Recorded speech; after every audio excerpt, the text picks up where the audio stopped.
외국인들이 한국을 보며 가장 놀라는 이유 중에 하나가 한국은 가난을 딛고 올라선 선진국이라는 점 때문이라고 합니다. 전쟁을 겪고도 놀랍게도 성장한 한국의 모습이 기적처럼 느껴진 것이죠. 그런데 한국의 역사를 공부했다던 한 외국인이 한국은 절대로 가난했던 나라가 성장한 것이 아니라고 밝혀 화제가 되고 있었는데요. 자세한 내용 살펴보도록 하겠습니다. 지금이야 한국의 위상이 높아졌기에 아시아에서 한국을 최고라 꼽는 외국인들이 대부분이지만 예전만 해도 한국보다는 일본이 아시아의 선두주자라고 생각하는 외국인들이 많았습니다. 심지어 한국의 경제가 발전된 후에도 일본이 더 우수한 문화를 지녔다고 생각하는 사람들이 대부분이었죠. 그만큼 일본이 선진국이었던 것도 사실이고 말입니다. 그렇다면 이러한 인식이 심어졌던 이유는 무엇일까요? 외국인들에게 한국은 전쟁 이후 갑작스럽게 발전한 새로운 선진국이라는 이미지가 강하지만 일본은 아주 오래전부터 아시아를 지켜온 강국이라는 이미지가 강했기 때문입니다. 즉 한국은 원래부터 가난한 나라였기에 역사와 문화적인 기반이 없지만 반대로 일본은 역사적으로 탄탄한 기반이 갖추고 있다는 말도 안 되는 착각을 하고 있었던 것이죠. 더불어 한국의 기적적인 성장은 여러 나라의 부러움의 대상이 되기도 하지만 그만큼 질시의 대상이 되기도 했었습니다. 전 세계적으로 한국만큼 빠른 발전을 이룬 나라는 없었기에 오히려 깎아내리고 싶은 사람들도 많았죠. 그런데 뜻밖에도 해외 역사 커뮤니티에 아시아 역사를 공부하고 있다는 한 외국인이 이를 반박하는 글을 하나 올려 화제가 되기 시작했습니다. 바로 한국은 애초에 가난했던 적이 없는 나라다 라고 주장했기 때문이죠. 외국인들은 해당 글에 의아함을 감추지 못했습니다. 한국이 전쟁 이후 힘들었던 시기가 있었다는 것을 누구나 알고 있는데 저렇게 주장하는 글쓴이의 말을 이해할 수 없던 것이죠. 그러나 글쓴이의 주장은 단순히 한국을 좋아해서 한 말이 아닌 역사적인 이론을 바탕으로 한 발언이었습니다. 외국인 글쓴이는 한국이 힘들었던 시기는 불과 수십 년에 불과하다. 하지만 역사적으로 한국은 수천 년 동안 아시아를 지배했던 강국이었다. 고작 몇십 년 힘들었다는 이유로 오랜 가난을 극복하고 성장한 나라라고 한국을 치부하는 것은 말도 안 되는 일이다라며 자신의 생각을 밝히고 있었습니다. 또한 외국인들에게 이러한 인식이 심어진 것은 일본의 역사 왜곡 때문이라 말하기도 했습니다. 일제강점기 시절 한국의 문화를 말살하기 위한 일본의 공작이 잔재로 남아 외국인들에게도 잘못된 인식이 생겨났다는 주장이었는데요. 실제로 당시 일본은 조선에 대한 왜곡된 기록을 많이 남겼었죠. 조선은 자본주의가 발달하지 못한 미개한 나라다. 수직적 봉건주의 사회였던 조선은 망하는 게 필연적이었으며 일본이 조선을 근대화시켰다라면서 말입니다. 또한 조선인은 게으르고 더럽다. 가남, 불결, 폭음, 타락성이 그들의 본성이다라고도 주장하며 한국을 깎아내리기 바빴습니다. 때문에 일본인들의 말만 들은 외국인들은 한국이 정말로 가난한 나라다라고 생각하는 경우가 많았습니다. 하지만 위의 글쓴이처럼 조선시대를 방문한 적이 있는 외국인들은 일본의 터무니없는 주장을 반박하고 있었는데요. 지금도 많은 외국의 역사학자들이 역사적 사실을 토대로 일본의 주장과는 달리 조선이 절대 가난하지 않았다라고 밝히고 있습니다. 가장 우선적으로 조선의 인구수를 그 이유로 들고 있었는데요. 조선의 17세기 인구는 약 1천만 명 정도로 추정되고 있습니다.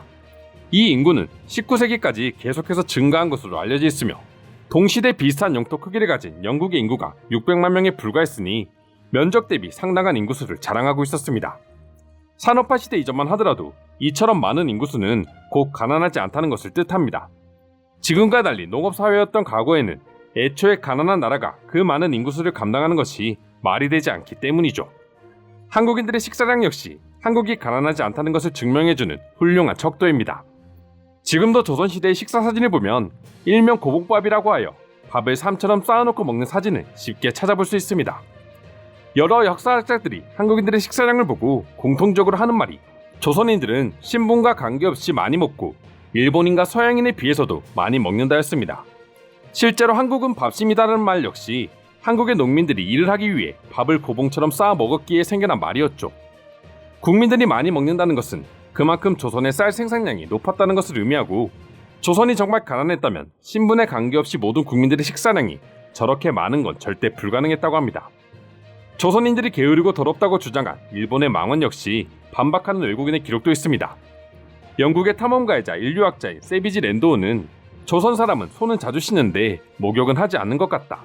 그런데 또 안 씻는다고 하기엔 더러워 보이지 않는 게 신기하다. 그리고 조선 사람들은 하루 종일 빨래를 한다며 당시 조선의 모습에 대해 언급했었죠. 조선 사람은 멍청하다라는 일본의 주장 역시 역사적인 반박 자료가 있는데요. 오스트리아인 헤세 바르텍의 여행기를 담은 조선 1894 여름이라는 책에 관련 내용이 담겨 있습니다. 이 책에서는 조선 사람들은 집신을 만드는 것부터 강물을 캐는 것까지 모두 직접 한다며 당시 조선인들의 손재주에 대해 극찬을 아끼지 않고 있었습니다. 이처럼 한국은 예로부터 기술적으로나 경제적으로나 언제나 높은 수준을 유지하는 나라였습니다. 애초에 이 같은 기반이 쌓여있지 않았다면 6.25 전쟁 직후 국토가 폐허가 된 후 절대 지금처럼 성장할 수 없었겠죠. 아직도 일본인들은 오로지 자신들과 미국의 도움 때문에 한국이 살아날 수 있었다고 주장하고 있지만 말입니다. 그래도 이제는 한국의 제대로 된 역사를 알고 있는 외국인들이 점점 많아지고 있다 보니 일본인들도 온라인상에서 과거처럼 무작정 한국의 역사를 왜곡하지는 못하고 있습니다. 그럼 지금부터 관련 내용을 보고 외국인들은 어떤 다양한 반응들을 보여주고 있는지 더욱 자세히 알아보도록 하겠습니다. 한국이라는 나라를 가난하게 생각한 건 솔직히 일본의 영향이 컸지. 예전만 해도 일본의 입김이 셌으니 다들 그러려냐고 받아들였을 거야. 지금이야 한국이 워낙 강국이니 아무도 믿지 않지만 말이야. 실제로 옛날에는 모두가 일본의 전자제품을 썼지만 이제는 찾아볼 수 없고 지금 전자제품 시장에서 활약하는 아시아의 나라 최고봉은 한국이라는 것만 봐도 알 수 있다. 한국의 급성장이 워낙 세계적으로 드문 일이라 사람들의 머릿속에 그 부분만 강하게 남겨져 있지만 사실 역사적으로 치면 한국만큼 오래된 역사와 힘을 가진 나라는 없었죠. 이순신만 해도 조선시대 사람으로 전 세계 3대 장군으로 꼽히고 있습니다. 한국은 당시에도 뛰어난 장수와 군사력을 지녔다는 것을 알 수 있는데요. 지금 한국의 군사력이 세계 7위 안에 들게 된 게 절대 우연이 아니란 말입니다.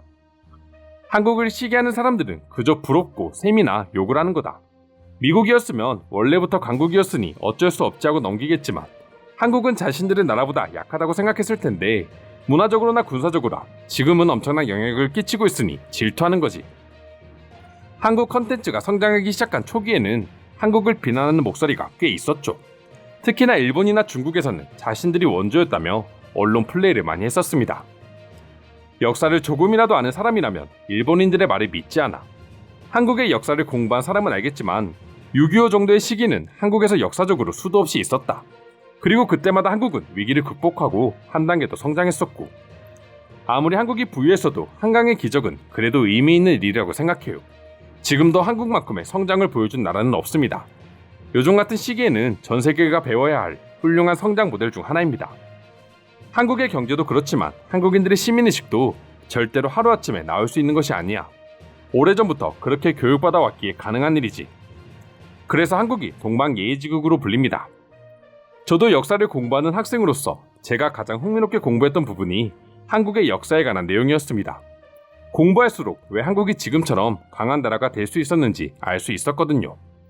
사실 한국을 욕하는 나라는 중국이랑 일본밖에 없지 않나? 다른 나라 사람들은 아예 한국을 모르는 경우는 있어도 아는 사람들은 한국을 약한 나라라고 절대 생각하지 않는다. 일본의 경우 한국보다 서양권에 먼저 알려져서 자신들의 위치를 뺏기지 않기 위해 한국의 모든 것들이 자신들 덕분이라고 주장해왔죠. 이제는 그런 일본이 불쌍해 보입니다. 이상으로 외국인들이 분석한 한국의 과거에 대한 내용 소개해드렸습니다. 오늘도 끝까지 영상 시청해주셔서 감사드리며 여러분들의 구독과 좋아요는 영상 제작에 큰 힘이 됩니다. 이상 종크TV였습니다.